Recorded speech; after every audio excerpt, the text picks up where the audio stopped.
দরজা খুলতেই দেখি আমার ছোট বোন সোফার পেছন থেকে উঠে দাঁড়িয়ে একটা কাগজের মধ্যে লিখে রেখেছে, ভাইয়া ভাবি বয়ফ্রেন্ড এই ফ্রিজের বক্সের নিচে লুকিয়ে আছে। তারপর সে এইটা দেখিয়ে আবার লুকিয়ে পড়লো। তারপর আমি আমার স্ত্রীর দিকে তাকালাম এবং সামনে দেখলাম একটা ফ্রিজের বক্স। আমি জিজ্ঞেস করলাম, কি ব্যাপার, এটা কি?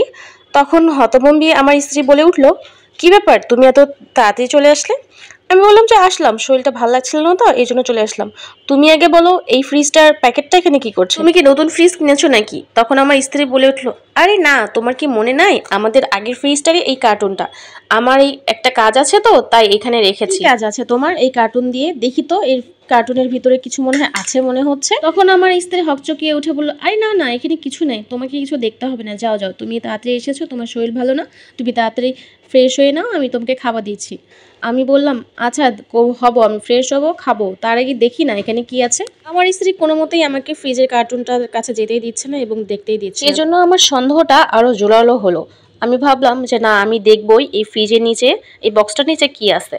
আমার যেহেতু স্ত্রী আমাকে দেখতে দিচ্ছে না, আমাকে দেখতেই হবে, নিশ্চয়ই কিছু আছে। আর আমার বোনও যেহেতু একটা পেপারে লিখে রেখেছে যে এই ফ্রিজের কার্টুনের নিচে ভাবির বয়ফ্রেন্ড লুকিয়ে আছে, আমার তো অবশ্যই দেখতে হবে। তখন আমি তড়িঘড়ি করে ফ্রিজের কার্টুনটার কাছে গেলাম এবং উঠিয়ে ফেললাম, আর নিচে দেখলাম একটা ছেলে বসে আছে। তখন আমি কোমরে হাত দিয়ে বললাম, ও আচ্ছা, তাহলে এই ব্যাপার, আমি বাসায় না থাকলে এই চলে, তুমি এইসবই করে বেড়াচ্ছ?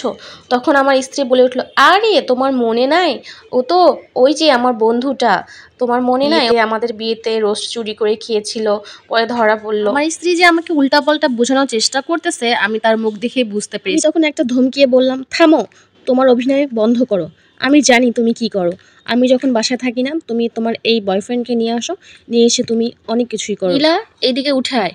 তখন সোফার পেছন থেকে আমার বোন নীলা উঠে আসলো, আর আমার বোনকে দেখে তো আরো আশ্চর্য হয়ে গেল, তখন অনেক বেশি ভয় পেয়ে গেল। তোমার যে বয়ফ্রেন্ড নিয়ে এসছো বাসায়, সেটা আমার বোন নীলা আমাকে মেসেজ করে বলেছে, এই জন্য আমি অফিস থেকে তাড়াতাড়ি চলে আসছি আজকে তোমাকে হাতে নাতে ধরার জন্য।